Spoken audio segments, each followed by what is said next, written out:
안녕하십니까, 김경재입니다. 금년 3월 1일 날 정광훈 목사님이 3월 달에 5번 토요일 날 광화문에 연설을 하면 이 정권 무너질 것 같으니까 꼭 좀 나오시라. 그래서 3월 달에 토요일이 5번이에요. 그래서 5번을 다 나갔는데도 이재명이가 물러날 생각을 안 합니다. 엊그제 구글에서 저에게 통지가 오기를, 당신 그 유튜브 같은 거 하는 거 우리가 조사를 해보니까 3개가 큰 문제가 있는데 그 중에 하나는 요것 때문에 당신 유튜브를 폭파할까 말까 하다가 간신히 지나갔는데 그 내용이 뭐냐? 제가 이재명을 우리나라 역사의 전무후무한 독재라고 규정을 했습니다. 이건 개인적으로 굉장히 화가 나가지고 아마 이재명 저거 폭파해라고 난리를 친 모양인데, 폭발을 시키면 또 복잡해질 것 같으니까 이 파이널 경고니까 당신 조심하시오 하고 메시지가 왔어요.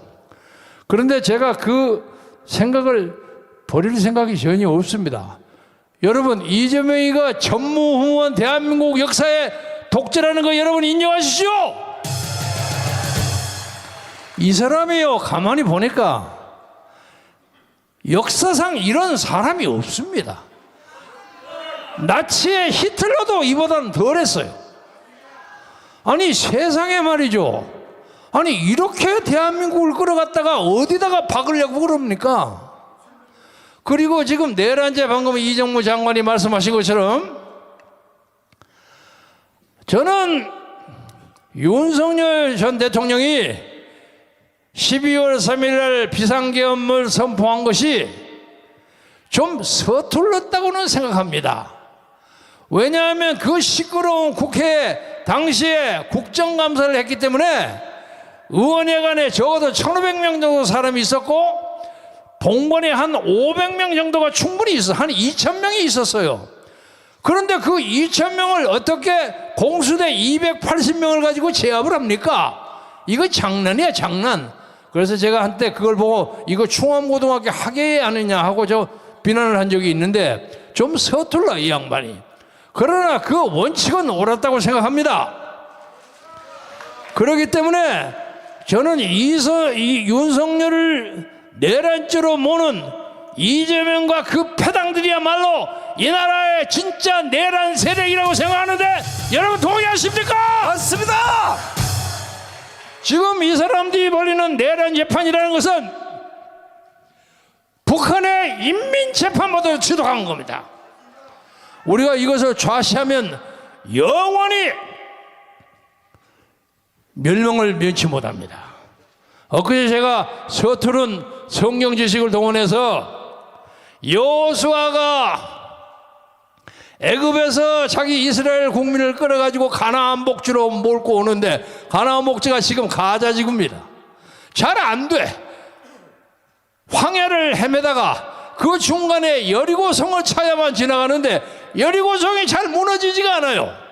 그래서 여호수아가 뭐라고 했느냐면 거기에 있는 많은 사람들이 소리를 이루고 외치는데 이것을 선도할 사람이 제사장이야. 제사장이 나팔을 불어라. 나팔을 부르면 성도들이 박수치고 소함 이루고 해서 여리고성을 7일 동안 뺑뺑 돌아가지고 그걸 무너뜨렸어요. 그래 대한민국에서 소리 지르고 박수칠 대한민국 국민은 1,000만에 가까워 있지만은 여기서 나팔을 부려야 할 이 나라 제사장, 이 나라 목사와 장로는 어디 있느냐? 제가 고함을 질렀습니다. 이 나라 목사와 장로 중에 전광훈 목사를 빼놓고 지금 고함 지르고 피리 부는 사람이 하나도 없는데 여러분 동의하시죠? 아예 그렇게 목사를 할 짓이야. 목사를 그만둬요. 저도 미국에서 신학교를 다닌 적이 있습니다만 목사 될 자신이 없어서 저는 사양한 사람입니다. 말씀을 요약하겠습니다. 우리가 이 대목을 이기지 못하면 영원히 부끄러운 조상이라는 비난을 면치 못합니다. 이제 모든 준비는 다 끝났습니다. 국민적 분노가 임계점을 향해서 차오르고 있습니다. 우리가 이것을 이용해서 반드시 대한민국 우리나라의 자유민주주의를 회복하고 빛나는 조국을 만드는데 앞장서기를 여러분과 함께 공동으로 결의하고 지원하면서 말씀을 마치겠습니다. 대단히 감사합니다. 네.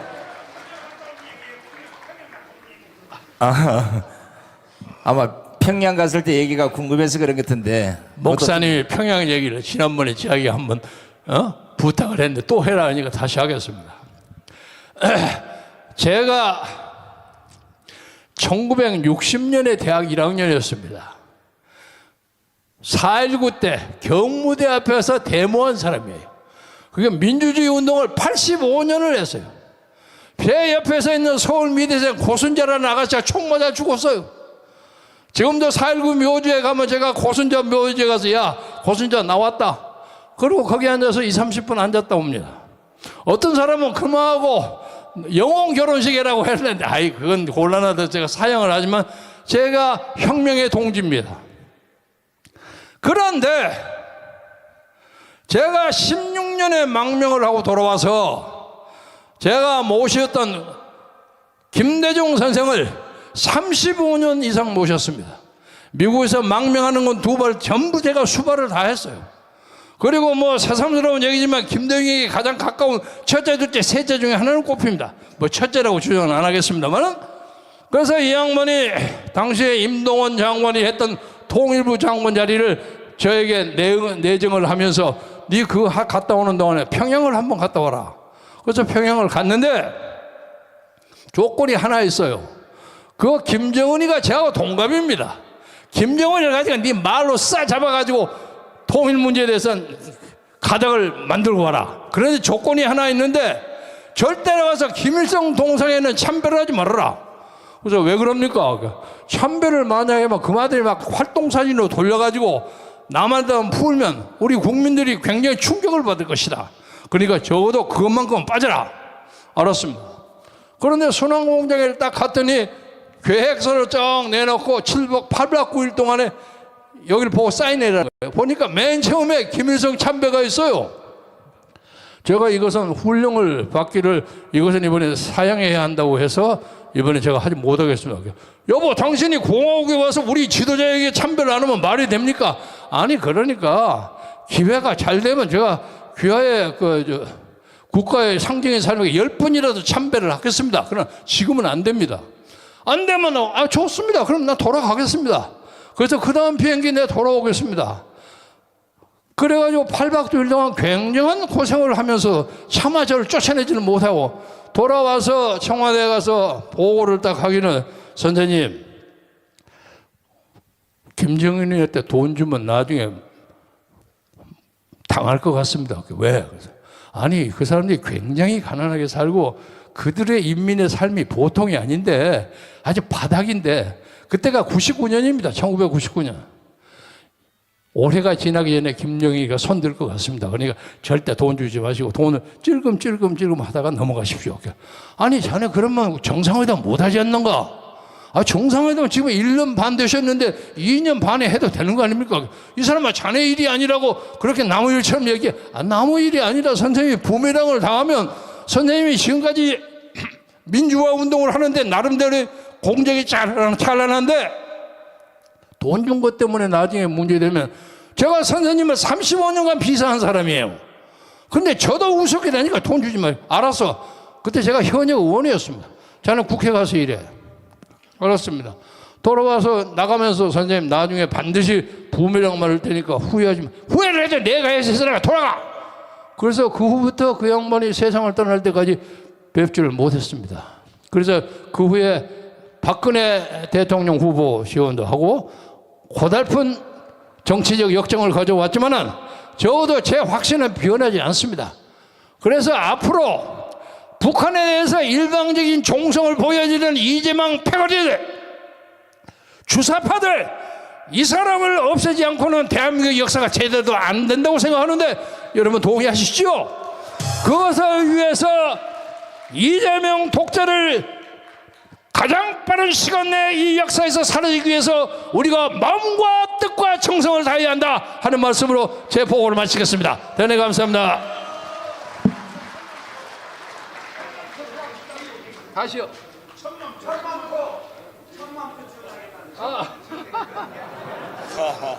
오늘 다 까야 됩니다. 목사님이 이 얘기를 하면 제가 제 자랑을 하는 것 같아서 쑥스러워서 좀 안 하는데 또 하시라고 명령을 하니까 하겠습니다.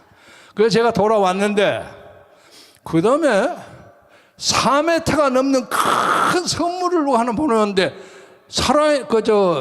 호랑이, 백두산 호랑이 표구예요. 털이 다니까 이빨만 플라스틱으로 붙이고 큰 걸 보내왔어요. 그래서 이게 어떤 거냐 하니까 그때 평양에서 제가 만났던 사람이 그게 하나 있더라고요. 그러니까 이걸 가지고 제가 입장이 난처해서 이거 신고를 해야 되느냐 어쩌고 복잡하단 말이야. 신고를 하면 뭐 김정일이가 보낸 거예요. 그때 이런저런 이유 때문에 당신하고 만나지 못해서 좀 미안하다. 그리고 그 후에 한 달 후에 박지원이가 언론사 대표 46명인가 끌고 북한 갔다 왔죠. 갔다 오면서 박지원이 이제 지금쯤 아마 이 말 또 거부할지도 몰라요. 아이, 김영, 안부전 없더라? 무슨 안부? 뭐, 북한에서 가니까 당신 유명하대? 어? 근데 못 만나서 서운했다고 안부전 없다고 그러더라고. 그래서 알았다고. 그런데 그 표구가 왔어요. 아, 이것을 갖다가 보고하기도 곤란하고 해서 마침 그때 제가 경주김씨 종회장을 하고 있었습니다. 종진 회장. 제가 경주김씨입니다. 원래 뿌리가 안동입니다, 제가. 그런데 마침 우리 종회 총무이센 김기영이라는 젊은 놈이 저한테 뭐 보고하러 왔어요. 그래서 회장님 좋은 거네요. 야, 이거 얼마짜리쯤 되냐? 그때 돈으로 적어도 2, 3천만 원은 할 겁니다. 지금은 1억이 넘을 겁니다. 호랑이 표구니까. 그러면 자네 집에 좀 갖다 놓을게. 나는 좁아서 못 하는데 절대 팔아먹으면 안 돼, 이 사람아. 이거 어디서, 그거 묻지 말고 갖다 놔. 지금도 있거나 그놈아 팔아먹었거나 잘 모르겠어요. 그리고 그 다음에 또 사람이 세 사람이 왔는데 하나는 안내하는 사람, 하나는 그 중에 평양에서 제가 만났던 사람. 와서, 뭐 참 서운하게 생각하고 제가 거기서 그 보통강 호텔에서 북한 노동당 부장들급하고 오후에 커피를 마시고 하면서 토론을 했어요. 그 부장들 얘기는 안 하겠습니다. 그때 장성택이도 왔다 갔다 했습니다. 그런데 그 사람들에게 제가 혹시 걸릴지 어쩔지는 모르겠으나 당신들이 그 사회주의 그렇게 자꾸 하려고 하는데 그러면 민족의 공존이 안 되지 않소? 하려면 사회주의라면 저 핀란드나 스웨덴처럼 하시오. 그럼 우리가 대화할 수 있지는 않겠습니까? 이거 저 개인 우상 하면 곤란합니다. 근데 그 사람들이 그렇게 크게 반대를 안 해요. 그러면 우리가 얼마든지 교섭하고 그럴 수 있지 않습니까? 지금처럼 이재명이처럼 무조건 그 상태를 가지고 무조건 거기를 보호하고 총사도 응사하지 말라고 하면 안 됩니다. 그건 지고 들어가는 겁니다. 그런데 그 사람들이 와서 이번에 그 민주당 경선에 나가신다면서요? 당신들이 어떻게 하시오? 우리가 정보가 다 있지라오. 제가 당시에 그때 홍보위원장을 조세형 의원이 했는데 제가 대통령 후보 경선에 가려고 준비를 했습니다. 그래서 근데 왜 당신이 왜 그걸 물으시오? 나가시면 우리가 한 1,000만 표 정도는 당신들에게 지원하겠습니다. 그래서 제가 좀 바보처럼 당신이 어떻게 1,000만 표를 나한테 끌어? 방법이 있습니다. 그리고 뭐 필요하다면 이런 것도 뭐 어쩌고 저쩌고 뭐 이러더라고요. 그래서 제가 옛날에 여러분 그런 말씀 아시는지 모르지만 유진선 선생 같은 사람이 했던 정치할 때는 뭔 대화를 한참 하다가 무슨 얘기를 하다가 무슨 얘기를 하다가 악수를 탁 하면서 우리 그 얘기 이제 끊읍시다. 그리고 이 얘기는 없었던 걸로 합시다. 그렇게 많이 했어요. 그래서 내가 당신들하고 얘기한 것은 그냥 듣고 없었던 것으로 하고 나에게 다시 접촉하지 마십시오. 여러분 영어를 써서 미안합니다만 Don't call me, I will call you. 나한테 다 이상 연락하지 마시오. 내가 필요하면 당신들에게 연락하겠어요. 미국에서 그런 말이 있어요. 그리고 난 다음에 조세영 홍보위원장한테 경선에 안 나가겠습니다. 왜 안 나가냐? 뭐 돈도 없고. 그거 돈 가지고 하는 거 아니잖냐? 그리고 네 혹시 약점 있냐? 요새 누구처럼 돈을 모았거나 뭐 이런 거나 있냐? 아이 그런 소리 하지 마세요. 아이고, 안 나가겠습니다. 근데 조세영 씨가 서울에서 저를 16개 지부의 경선대회 진행위원장, 대회장을 맡겼어요. 제가 16개 경선의 대회장을 했습니다. 저는 대회장을 하면 벌을 많이 받아요. 정광호 목사님 나를 대회장으로 시켜가지고 지금도 재판받고 있어요. 그러나 뭐 그 재판도 영광이라고 생각합니다. 그런데 알고 보니까 그때 부정선거 개표기를 만들었더라고요. 2002년에. 그 보도에 의하면 뭐 이해찬, 박지원 그리고 무슨 뭐 그때 정보원장 3시가 만들어서 그걸 만들었어요. 많이 나오죠, 그 사람 이름. 아, 이것 때문에 그랬구나. 그래서 저는 한국의 부정선거 불의가 2002년부터 시작됐다고 생각합니다. 요약하자면은 이 나라의 제도화된 음모, 카르텔, 부정선거 카르텔을 깨지 않은 한 어떤 팩트의 미사력을 가지고 우리가 떠들어도 우리가 선거에 이기지 못합니다. 그래서 중앙선거관리위원회를 혁파해가지고 사전투표를 깨고 담당관 도장을 반드시 찍고 현장에서 투개표를 하지 않은 한 이 나라 민주주의는 살아나지 못해요. 이재명의 독재는 어디서 나오느냐? 가짜로 만들어진 국회의 대다수의 그 폭력을 가지고 마음대로 만드는 거예요. 그러니까 이 나라 국회의 그 가짜 대다수를 만든 것은 부정선거예요. 그러니까 부정선거를 깨는 일, 이것이 우리가 민주회복의 가장 중요한 알파요 오메가라고 생각해서 여러분이 힘을 내면 그걸 깨면 목표는 정확합니다. 그것만 깨면 반드시 이깁니다. 감사합니다.